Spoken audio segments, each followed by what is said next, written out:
All right, we're going to be getting started. So thank you again for coming to the Disability Access and Function. Currently unmuted. Thanks, Matt. Training for community and faith-based organizations from New York City Emergency Management.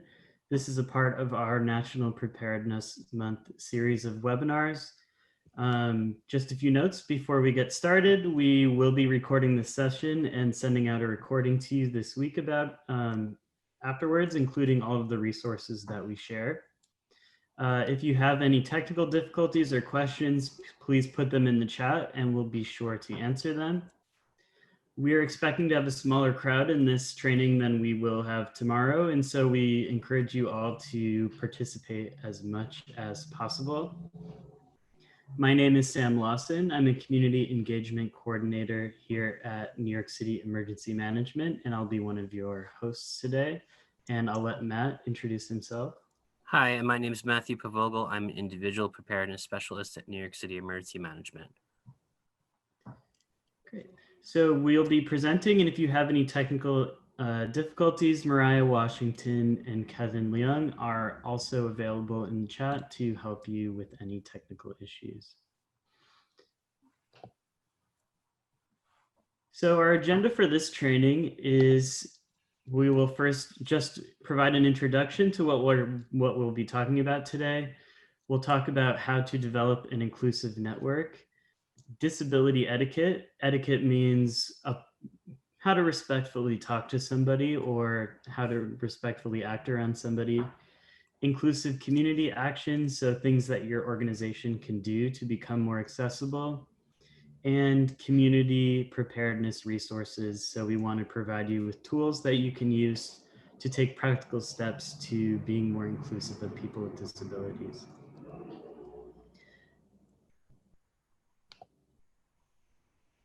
And with that, I will turn it over to Matt. Matt, this slide is the introduction slide that says, what is one challenge a person with a disability might face during an emergency? Okay, so hello everyone. So this slide, again, like Sam mentioned, so for assisting those in the community, for your organizations, what would be one challenge that you think people with disabilities may face during an emergency? So we'd like to hear from everyone that's here in the chat box, if you could put your answers. So again, the question is, and this is more of an icebreaker, what is one challenge that you think people with disabilities may face during an emergency?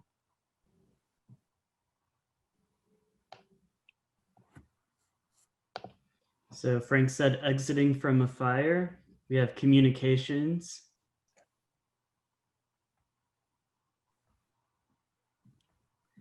Communicating effectively with responders. That's something that we here at Emergency Management see again and again. Finding the way out of a space, mobility issues. So I think that goes with finding your way out of a space or accessing a space where emergency services are being provided.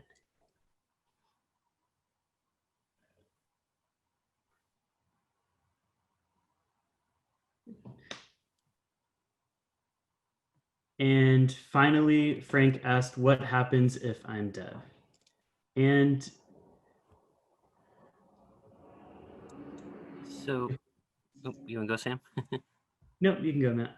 Okay, so yeah, this is going to be covered during our presentation. As far as if someone is deaf, communications is going to be key, and for organizations, but also for individuals, if they're deaf, just thinking about like how would you communicate? So thinking it through beforehand. But organizations, it's a way that they can provide certain tools, certain things, etiquette wise. So we will talk about that in the training today.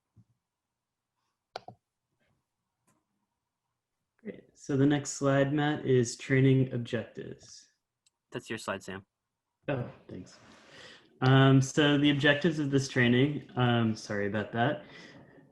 This training is based on our experience at New York City Emergency Management of seeing, one, we hear a lot about the experiences of people with disabilities after emergencies, and also about how organizations struggle to accommodate people with disabilities after an emergency, which is why we developed this training based on a series of one-pagers, which we will share after this training.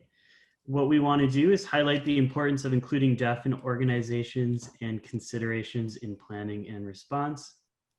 We will educate people about proper etiquette, again, how to respectfully work with people with disabilities. And we will provide resources and best practices to assist you. And again, Matt and I are both always available to answer any questions you have. So the next slide is disability definition.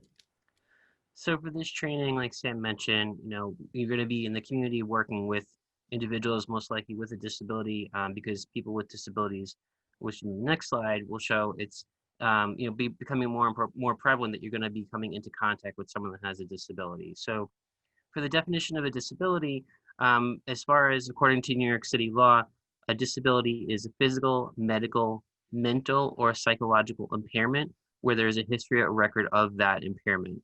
So I'm using the word impairment. I usually don't like to use that term, but again, this is the definition of what disability is. And we'll talk more later about as far as the correct terms to use for disability and also person-first language. People with disabilities, they're more and more in the community and they want to be included. So it's important when working with disabilities to do that, to include everybody. And it's okay always to ask someone with a disability, how can I help you? That's the most important thing. With all of our trainings, we always tell people working with those disabilities to just ask. It's not an issue to just ask, because if you do ask, you'll be providing the right service to that individual. So the next slide is disability statistics. So as I mentioned, for the city, according to the mayor's office for people with disabilities, there are 920,000 people with a disability.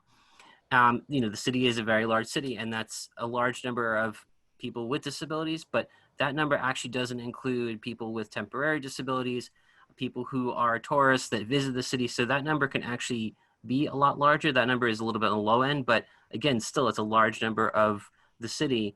It's about 11%. So like I mentioned, it's going to be more and more prevalent that you're going to come into contact with someone with a vision, hearing, mobility, or developmental disability. And again, for the city, as this slide shows, according to the American Community Living Survey, there are, as far as the boroughs go, Brooklyn and Queens are the boroughs that have the largest amount of people with disabilities, where Manhattan is a little bit lower. Staten Island is on the lowest side for having people with disabilities. But these numbers may not include certain disabilities. There are other disabilities, like I mentioned, temporary disabilities if someone has a broken leg or a medical incident that's more temporary, but there are also hidden disabilities, which that can be more of someone who is developmentally disabled or autistic. So there are certain disabilities that may not be seen, but they're still there. So that's as far as statistics go currently for the city.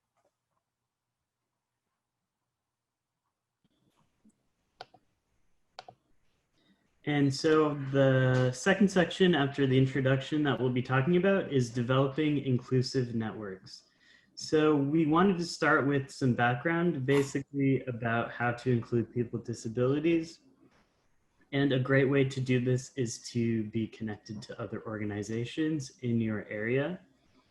You might be saying we don't serve people with disabilities normally, but as Matt mentioned, with almost 1 million people with disabilities in the city, it is basically inevitable after an emergency that you will likely be providing services to people with disabilities. So we'll start with the community network definition. This is a more academic definition of what a community network is, but basically it's a network of organizations or community leaders that work to address a problem in the community that meets regularly. For example, there are faith-based networks, there are networks that work on gun violence or political issues, tenant associations, civic associations, what have you. But what this does is it provides connection in the community. And during an emergency, what these networks can do is to provide information and to let people know about services.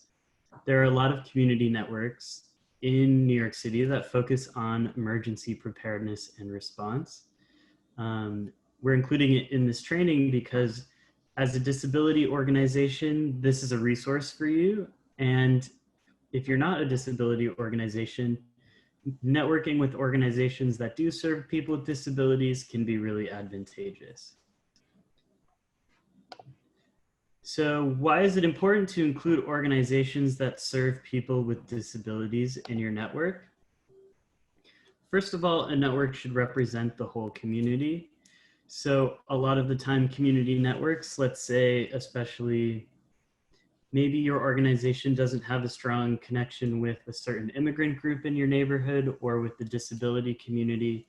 It's best that a network after an emergency has a connection with everyone in the community, particularly people who are most impacted by an emergency, such as people with disabilities. Networks can provide a resource for assistance to people with disabilities.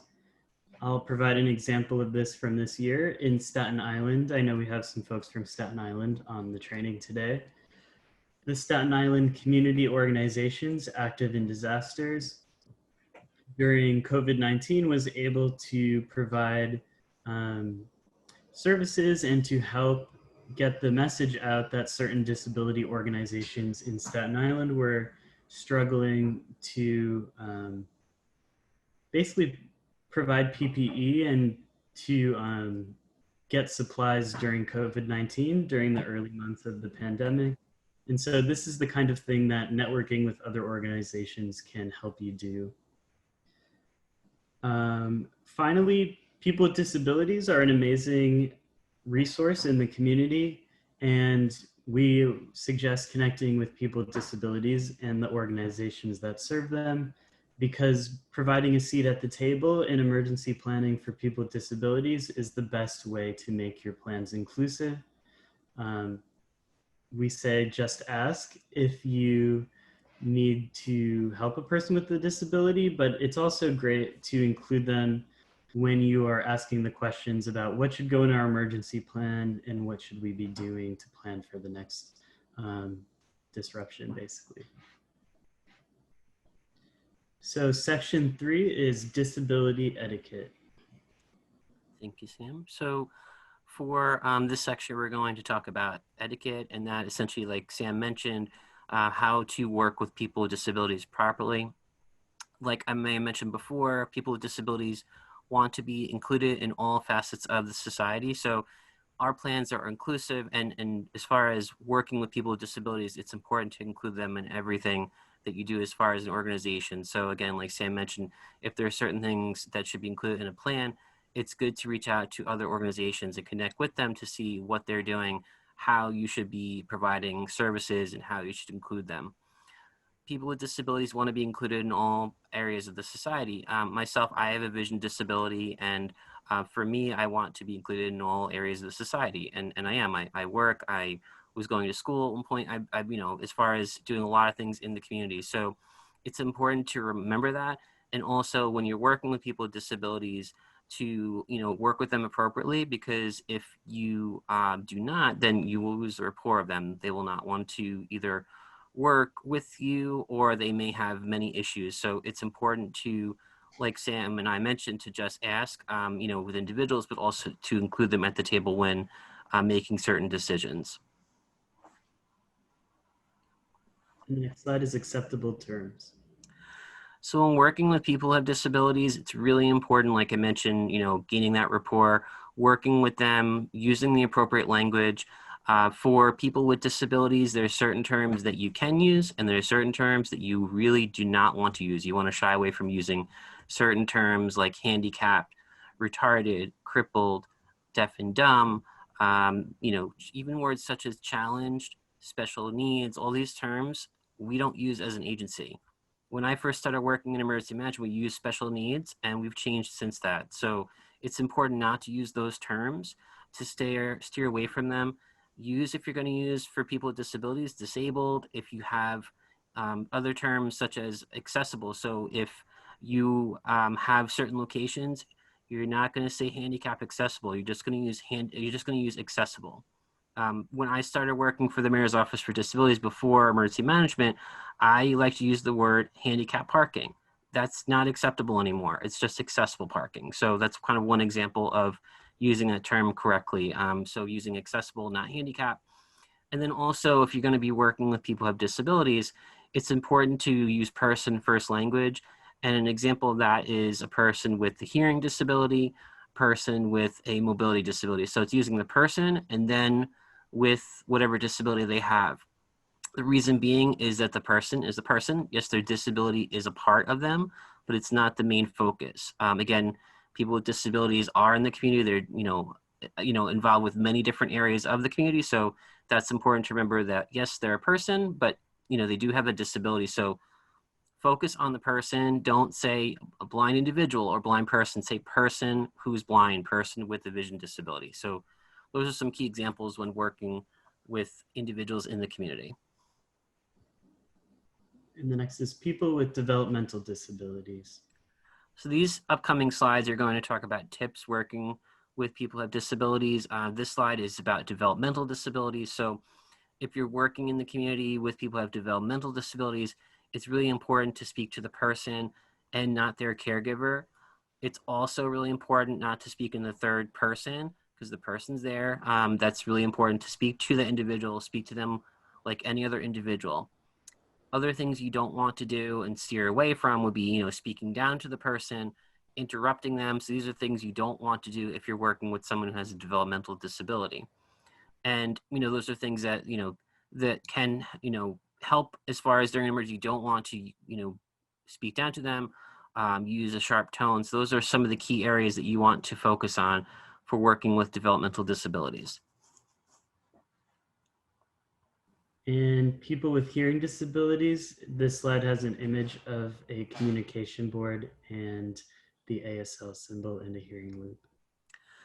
So when working with people who have hearing disabilities, that's someone who is deaf, a person who is deaf, or a person who has hearing loss, specifically, you want to, again, speak to the person, not to their interpreter. So if they are coming to your organization, if there's a meeting that you have, and they have an interpreter, you want to speak to the person, not the interpreter. It's also important to speak right in front of the individual. Some people who are deaf and have hearing loss can read lips. It's a small percentage, but just to encompass all people with hearing disabilities, it's important to speak in front of them and also to use short sentences when speaking. So those are some key things to remember for people with hearing disabilities. Also, a couple other things, it's also good to, as far as lighting goes, to stay in a certain area that is lit well. So if there's glare, it's going to be, difficult for the person to possibly read lips. And also, again, speak in short sentences, but also if there is no means of communication, you can try to use other means such as writing down on paper. Those are some of the things, if there is no interpreter at that meeting or when you're working in the community. And people with mobility disabilities. So people with mobility disabilities, this can include people who use a walker, canes, crutches, any type of mobility device. So people with mobility disabilities, if they're in a wheelchair, it's important to speak at them at eye level, as far as if they're in a wheelchair. Also, it's important to have things at arm's length. If you provide services and say there's a bathroom, possibly having the soap or towels at an arm level. And also, as far as your organization, providing, as far as even aisles, as far as if, so means that people with a wheelchair, walker, cane, or crutch can get through. That's one thing you want to have also. So accessible entrances, accessible aisles, if there's certain areas in your organization or if you're having a meeting. And in addition to that too, it's really important to not touch someone's medical devices if they're using a wheelchair, a walker, canes, or crutches, because that's part of the individual. It's really, not appropriate to touch their devices because that's how they're using to travel throughout the city. And next one is people with vision disabilities. So people with vision disabilities, a couple tips when working with this population, it's important to be as descriptive as possible. So if you're working with someone If you're going to be guiding them, you want to provide an arm for the individual to guide them. But also when guiding, you want to be very descriptive. And the main example would be to say that the bathroom is 10 feet and to the left, like as far as even the amount of steps, maybe it's 20 steps and you make a left to the bathroom. It's not going to be, just it's the bathroom's to the left or over there. It's not going to help the individual. Myself having a vision disability, if someone tells me that, it's not helpful. It's also not helpful to point. I've had that happen to me numerous times. I have a guide dog. People still do it. It's just, habit sometimes, but you shouldn't be pointing at certain things that it's over there. That's something that I've experienced too in the past. Specifically too for people with vision disabilities, they may obtain information in various for each individual. So that might be, having to read information to somebody, or even before a meeting, if you can, providing information, in an email or accessible manner. So someone who may be attending a meeting, or even if they're in the public, trying to communicate with them as accessible as possible. For people who are blind or low vision, they may also have a service animal, a guide dog.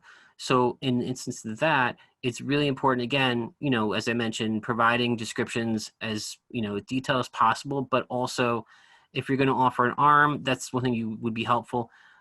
But one thing you shouldn't be doing is petting a service animal. You shouldn't be also feeding or even interacting. So it even goes down to even looking at the animal. And that may seem a little crazy, but that is a form of communicating with the dog. Looking at the dog or even making whistling noises. Any of those interactions cannot happen when there's a guide dog or a service animal. So those are a couple things I've experienced. And also for guide dogs and service animals, the identification, as far as you can only ask 2 questions for service animals, and that's what is the dog trained for and is it a service animal? So when working with blind or low vision, you may come in contact with service animals, but if you don't, if it's just the person who is blind that has a cane, still you have to be descriptive as possible for that individual. Thank you, Matt. So section 5 is inclusive community actions. So Matt talked about basically what you can do as an individual and what you can train your staff to do to interact respectfully with people with disabilities. In this section, we'll talk about programmatic and physical things you can do for your organization to be more accessible. One thing I wanted to mention is don't feel like you have to write everything down. We will be providing all of the resources that we discussed. So we have a list of disability organizations in your borough, and we also have the etiquette tips written down, which we will send to you. And we also will have what we were talking about in this section that we can also send to you. So here are some things that you can do as an organization to better serve people with disabilities. First is information. So at the beginning, when we talked about what are some things that we think would be a struggle for people with disabilities during an emergency, several of you said communication, which is what we see again and again, is that communication is a big barrier for people with disabilities to be safe during an emergency. And the key to being effective in your communication is to have your messaging in multiple formats. So for example, on the screen is an image of a bulletin board in Brighton Beach, which we love to see our materials being used. But if a person with a vision disability came to this center and that was the only way that the information was being shared, they would not have access to it, which is why it's important to have things in different formats for people. So on the flip side, if someone is deaf or has hearing loss, then you would want to have things in print as well as things in another format for people who wouldn't be able to see it. This also goes, I know we're talking about people with disabilities, but this is also a best practice for anyone in your community who doesn't have access to communication. For example, people who aren't fluent in English, seniors, children. So you do want to have things in different formats. Some things that you can do, and these are listed from basically cheaper things that you can do to more expensive things that you can do. So canvassing is one option that people often use after an emergency, but you want to make sure that it is accessible. So if you're knocking door to door, having a way to interact with people who have hearing or vision disabilities is very important.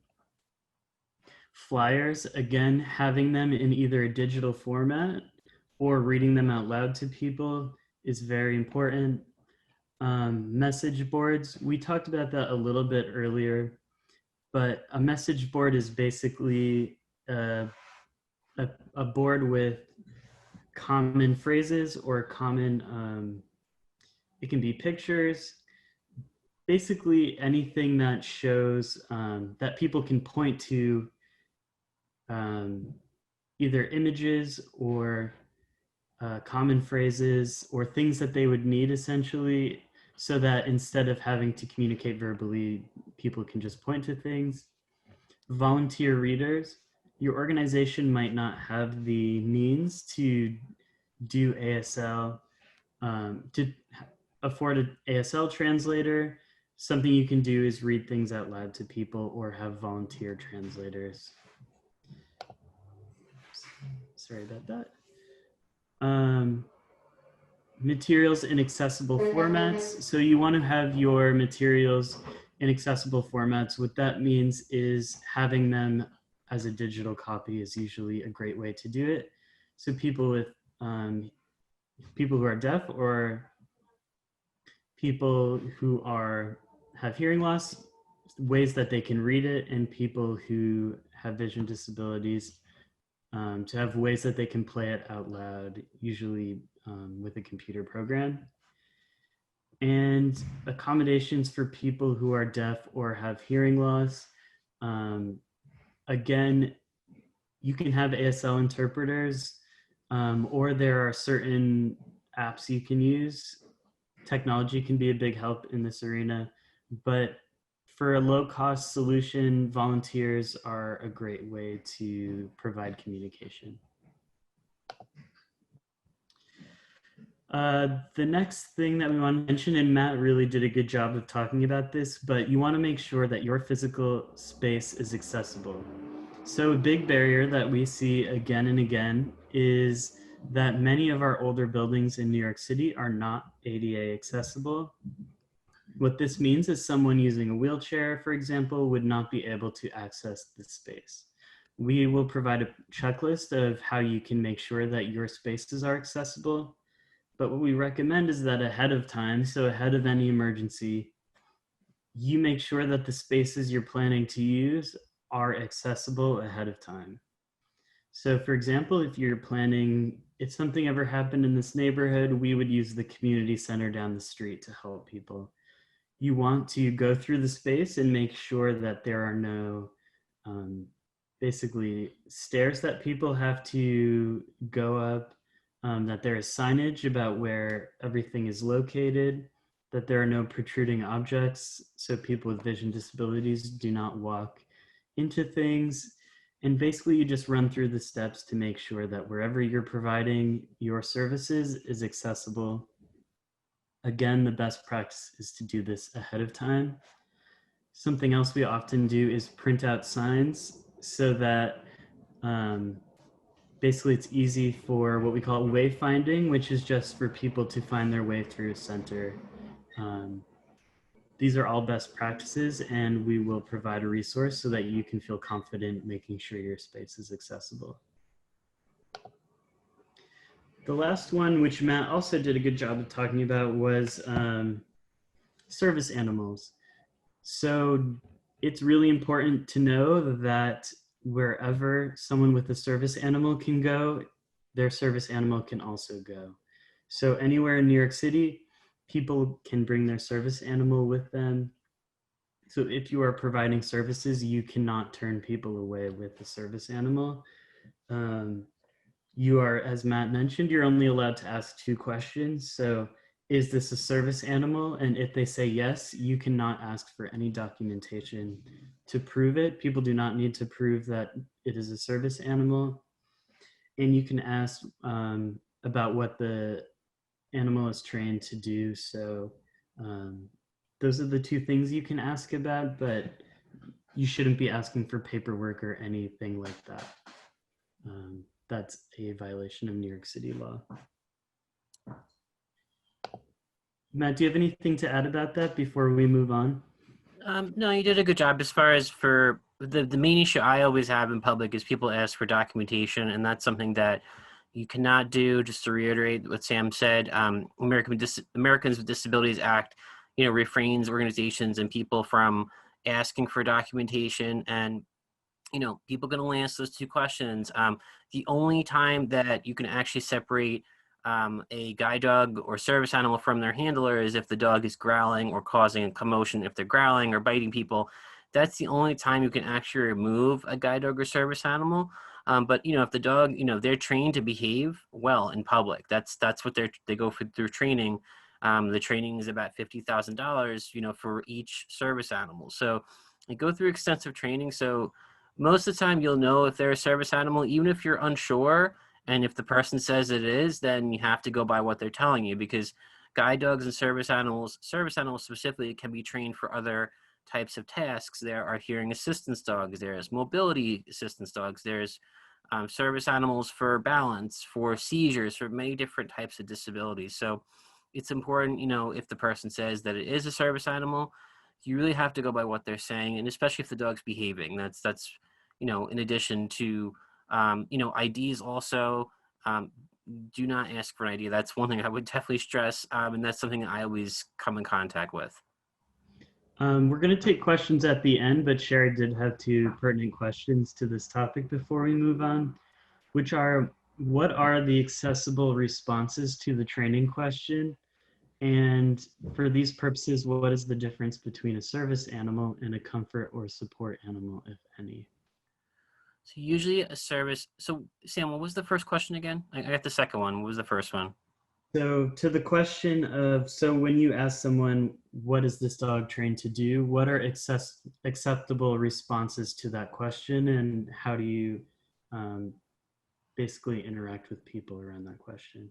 I mean, if someone were to ask me, I would say my dog is trained. And they ask, obviously, for me, it's going to be visible. Like, I have a vision disability. So people, if they say they're a service animal, it is a service animal. They could say the dog is for seizures. I mean, it's up to what the person wants to say, but you can't ask additional questions like you can only ask, like, what is a service animal? Is it a service animal, and is it trained? You really can't ask medical questions. That's something you're not supposed to be asking, especially, like, it's kind of like probing the person, like, okay, we're not sure if you have a disability. You kind of have to go by what they tell you. And if you do probe or ask questions that are inappropriate, then someone can file a complaint. It's against their right to really be doing that. So again, the 2 questions, those are really kind of where it ends. And if someone, organization or business or anyone in the public, decides, I want to keep asking questions, I'm really not sure, then someone can file a complaint with the Commission on Human Rights, New York City or New York State Commission on Human Rights. So that's as far as to answer that question. A service animal in relation to companion animal. Service animals are trained to do a task, where companion animals, that's the main difference between the 2 of them, where one is really trained to do a task. Like, they go through training. For someone, again, who has a guide dog, they go through training.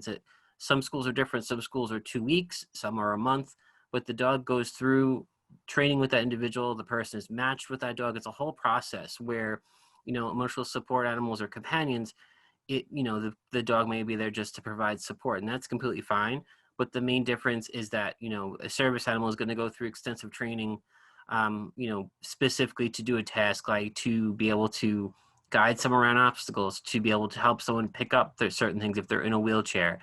And guide dogs and service animals, they don't always have to wear a vest. It's not required. So that's, I think, another issue with people understanding, is it a service animal or not? So that's one thing I've heard also for service animals. So I think that's one of the issues too with trying to determine if it is a service animal or not. But really, my understanding is that one is provided to do a task, where the other, it's more just for support.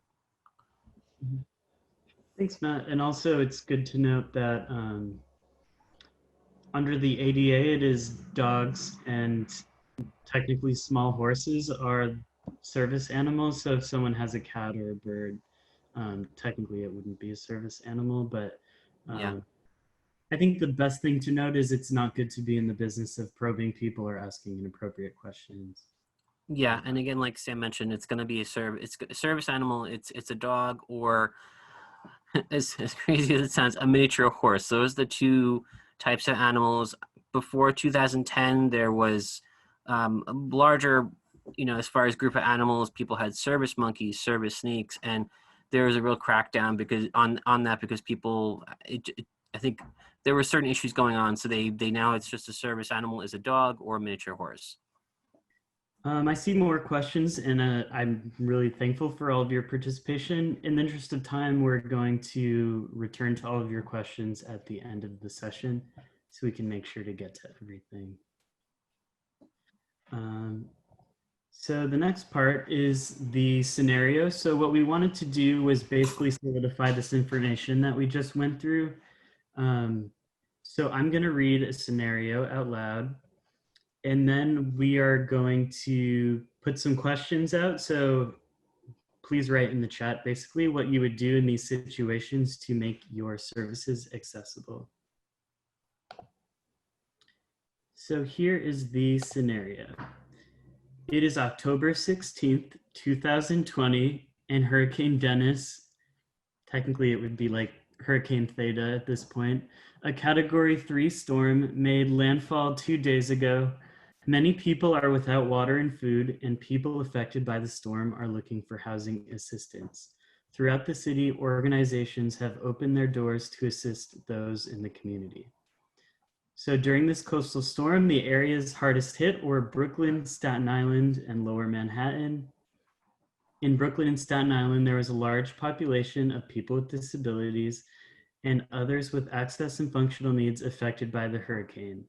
In these two locations, organizations serving people with disabilities are signed up to receive alerts and notified their clients ahead of time about evacuations, assistive communications available at shelters, and how to evacuate. The organizations in your neighborhood are coming together to think about how they can assist people affected by the storm, including people with disabilities, if they open a community center. One of the members in the community advised that in order to be inclusive, the center and programs offered need to be accessible. Community members used an accessibility checklist from New York City Emergency Management and information about assistive communication for people with hearing and vision disabilities. So to summarize that scenario, if there is a coastal storm and you're going to open up a community center, what would you do in the following situation? So if in your community center, Ronnie Vasquez is an individual with a vision disability. He reaches out to his neighbor who guides him to your community center. How will you make sure that the community center is accessible to Ronnie, and how will you provide information such as application forms or services directly to him? And I'm going to put that question into the chat, and please write your answer. So how would you accommodate someone with a vision disability at a community center?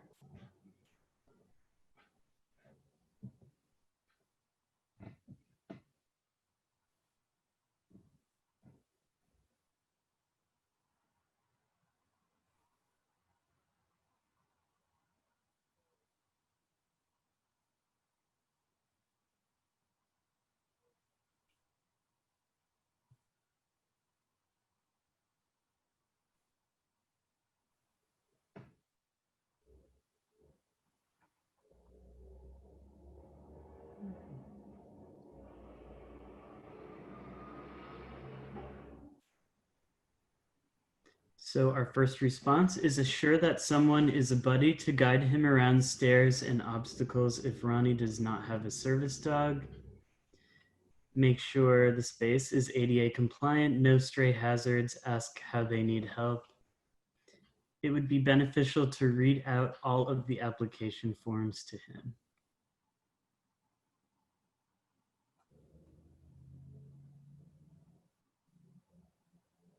Great. So those are really good responses. So I think you guys hit the nail right on the head. If Ronnie does have a dog, offer food and water for the dog as well as Ronnie. But again, if you want to do that, make sure that you ask the person with the disability before you provide any assistance like that. That includes reading forms out loud. That includes providing anything for his dog. And again, making sure that basically the space is accessible, and having volunteers to help people with disabilities is a really, really good best practice. Because it's very likely that if you open any sort of center that people with more needs, be it a disability or any other sort of basically advanced need, that having people to help will be really helpful. Do you have anything to add on that, Matt? Yeah, sure. As far as also even helping people with disabilities, it's even people who are blind and have low vision, vision disabilities specifically, each person's, as far as vision loss, can vary too. So I think it's important to, offer to read out to some people, but some people may not need that. If they want information in a larger print, you can do that too. But it really varies in the person. Some people who are blind, low vision use different communication devices, kind of like I mentioned before. So it might be large print. I think Sam mentioned, screen reading software, which is what I use on my computer. So there's different things that can be used. Again, things that are lower cost, but then all things that are a little bit higher cost. That kind of goes from, reading out information to then also providing information through different accessible means. But like you guys mentioned, having, providing, guiding people around certain objects, that's really important. And also, it's important, each person, even people with service animals, it may be okay where the person says it is okay to give my dog water, but you really need to ask that. Majority of the time, you shouldn't be feeding or giving water to the dog, but if they say it's okay, then you can do it. I think we'll go through one more scenario. We have 4 of them, but we'll send those out afterwards so you can practice. But I just put the next one in the chat, which is Craig Jones is an individual with a developmental disability who decided to travel to the community center to seek assistance. Craig has difficulty understanding instructions. One of his neighbors sees him waiting for assistance and knows that he does not do well when he needs to wait. Craig's neighbor speaks to volunteers to see how they can assist him. In this case, how can you assist him, and how will you provide information such as application forms for services, directions, etc. to him? So the question is, in your community center, how can you be accessible to people with developmental disabilities?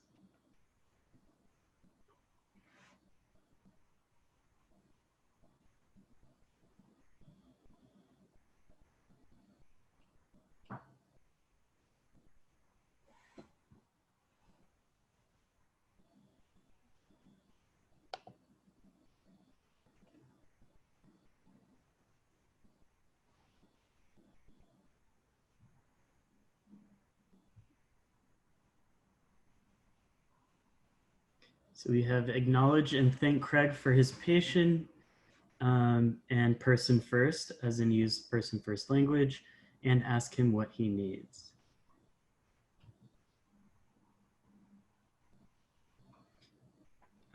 Frank said you can discreetly move him to the head of the line so he doesn't have to wait, which is an accommodation. I said discreetly so others don't feel he cut the line.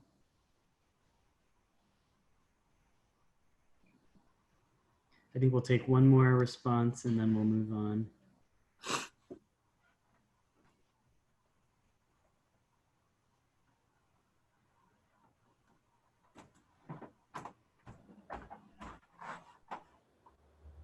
Or in the interest of time, we'll just move on. Those are great suggestions. So asking the person what they need, speaking directly to him, not to the person who's helping him, using person first language. And as Frank mentioned, it's totally fine to accommodate him by moving him up in the line. We do recommend, if you have another space, to give people with disabilities some privacy. That can be really helpful, especially with developmental disabilities. That's something we do in our hurricane evacuation centers and shelters. Do you have anything to add on that, Matt? Also, people with developmental disabilities, if they have trouble understanding you the first time, it's completely okay to repeat what you're saying. And it's also good, if you're going to be speaking with someone with developmental disability to, again, use short sentences so they can understand it. And, moving someone off the line discreetly, that's completely fine. We, we want to accommodate everybody. And even in our hurricane shelters, we have a quiet location for people with developmental disabilities. So those are some things that you could also consider to maybe moving them to another location discreetly. So the next section is New York City's emergency management resources. I think we're going to go through this pretty fast, so we have question and answer time. Yep. But the first slide is mine, which is community preparedness. That's the program I work with. We can put our website in the chat. It's nyc.gov/community preparedness. We help organizations prepare. We have many different trainings that we can guide you through how to get your organization prepared, how to connect with other organizations, and how to get informed. We're always happy to connect. The next one is Deaf and Ready New York. So, well, for our office, we have a program called Ready New York. That's our individual preparedness campaigns. That's what I'm a part of. And I outreach to organizations that assist people with disabilities. So as an organization, if you're working with individuals, this information is information you can provide to individuals in the public. Specifically, we have a website, nyc.gov/readyny, which is our Ready New York program. And we have presentations. The disability presentations are really to inform individuals that have disabilities, the additional steps they have to take to be prepared. Some of the things that we talk about during those presentations are our accessible evacuation centers and shelters and the accommodations that we provide for people with disabilities. We also talk about our transportation assistance program that's offered through the city during coastal storms. Also information about life-sustaining equipment. Those are things that we provide. And then also specific, certain times of the year, if there's heat emergencies or if there's winter weather or even coastal storm, the messaging can change. And it's also catered to the group that we present to. So if it's a group that is blind or low vision, the talking points are going to be a little more specific to that. Same for if someone, the group is more wheelchair or mobility disability type of group. Again, that's also going to have different talking points. So it's really providing the education about what they should be doing to stay prepared if an emergency hits the city. And the next one is the Deaf and Ready New York videos. So we have Ready New York videos on, again, the website is nyc.gov/readyny. We have videos. We developed 2 newer videos, I would say about a year and a half ago. The videos that we have, unfortunately, they don't really talk about COVID-19, which is a major topic right now, but the videos are good tools to use.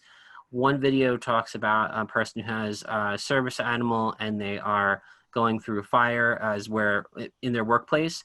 And the other emergency talks about an individual who has mobility disabilities more during a power outage and how they would handle that. So those videos, they go through a lot of the things that we talk about during the Ready New York presentations. It's more as another tool, more a visual to help people understand how they should be preparing if they have a disability. And finally, get informed. New York City Emergency Management and the city, we have a program called Notify NYC, and that's how we inform the public. There's also the Advanced Warning System, that's for organizations. So specifically for Notify NYC, it's a program that's free of charge that individuals can sign up for to opt in and opt out of certain messages, smaller messages to larger messages about preparedness for emergencies. And that could be through text messages, emails, phone call. So it's really our alert system for the city. And The messages are also offered in American Sign Language and also with voiceover. So that's for people who are deaf and hard of hearing and people who are blind, low vision. The communication is accessible to those individuals. Also, there's an app that we have now, which is also called Notify NYC, which is accessible through Android and Apple. And in addition to that, we have the advanced warning system that's more for organizations to message out to individuals, those who they assist about certain emergencies. So again, Notify NYC is for individuals. The advanced warning system is for organizations. And all these links and additional links are in the chat.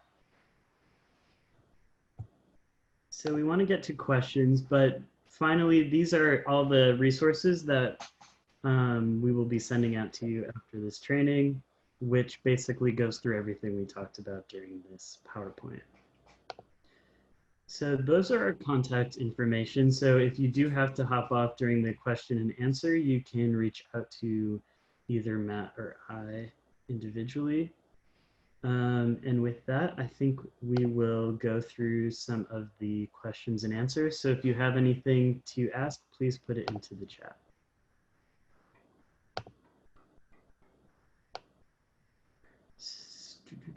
So before we go through some questions, I also want to say thank you so much for joining us. And if you joined us throughout National Preparedness Month, all of the recordings of the presentations we've done in the past are available on our website. Also, please be sure to fill out the census. Okay, so the first question we have, Matt, was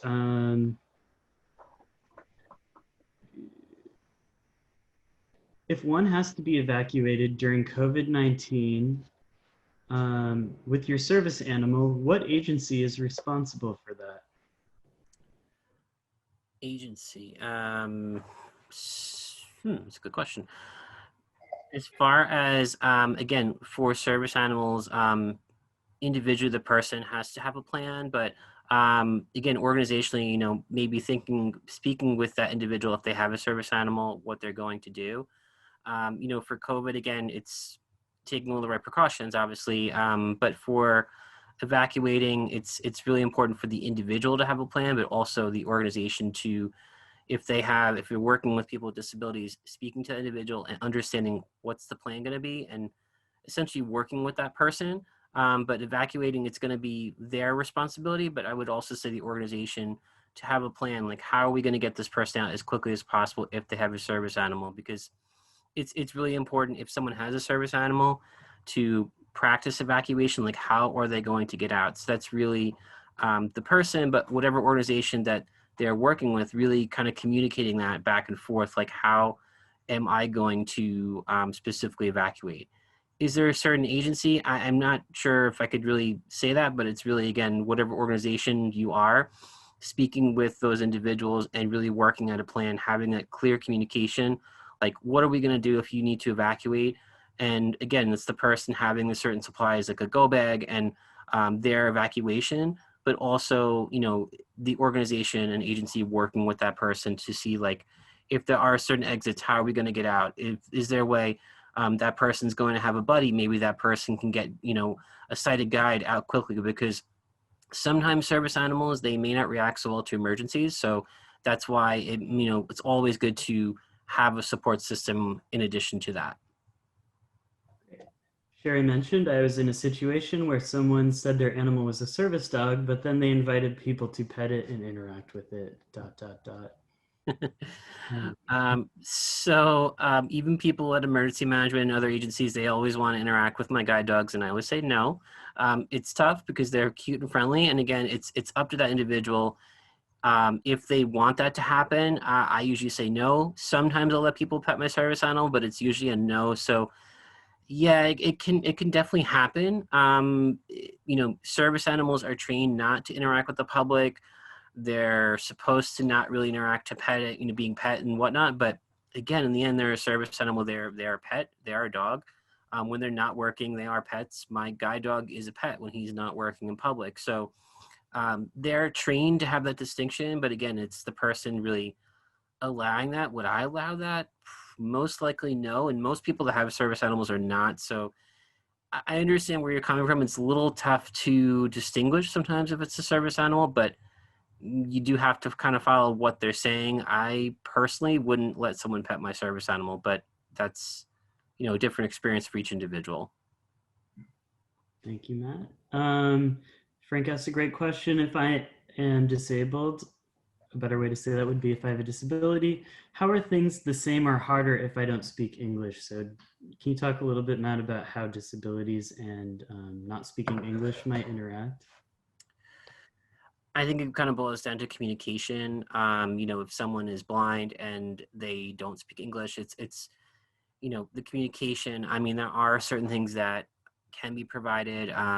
Speech or other text to speech programs, do provide. So, um, in that retrospect, so I mean, a lot of people who are blind or low vision, I'll speak for that, have different text technology. The phones that most people who are blind have are smartphones. They can provide a lot of communication. So maybe providing a text message, but communication wise too, their phone may have other languages on there. So, it is a double communication issue, of course, and it's really thinking outside the box. If you have someone that can interpret or translate, that's something you could try to provide too, or maybe even looking into other maybe free or low cost translation services, or maybe there are also apps too that can translate. So it's really, again, trying to think outside the box. It's not going to be, yeah, it's definitely going to be difficult with communication, but those are some things that blind low vision might do. They may have technology where the information talks to them.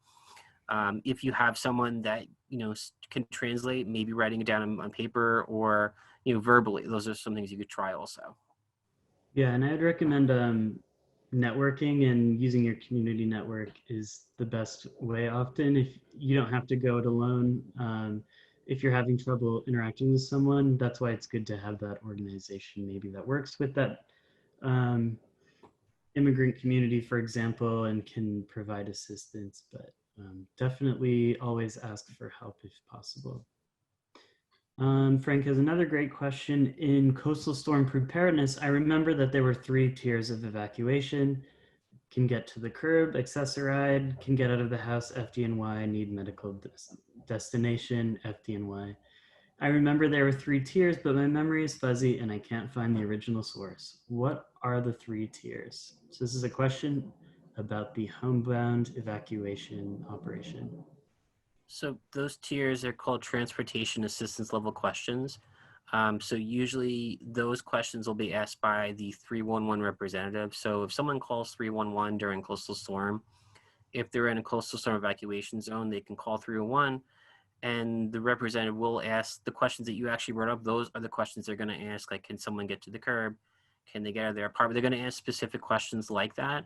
And from what the person tells that call representative, they're going to be routed to either accessoride, accessible transportation, or to the fire department or EMS. And it's either going to be to an accessible evacuation center or to a hospital if someone has additional medical needs. So it's those two locations. It's not going to be routing someone to, say, if someone has a support network and they have family and friends, it's not going to be to personal residence or apartment or home, but it's going to be to the evacuation center or to the hospital. Information about this program and a lot of other programs for people with disabilities, like our accommodations for coastal storms, we actually have within the Ready New York website, there is a section for disabilities and access and functional needs, which talks about that. Great. And I think that's a great also place to plug again. If you are interested in what we talked about today, but you think your staff could use a refresher on how to get prepared for people with disabilities, Matt or I would love to give this training or the Deaf and Ready New York training. So you can just reach out to us to schedule a presentation. And with that, that is all the questions we have today. So thank you for joining us for this presentation, and we will be sending out the resources and recordings later this week.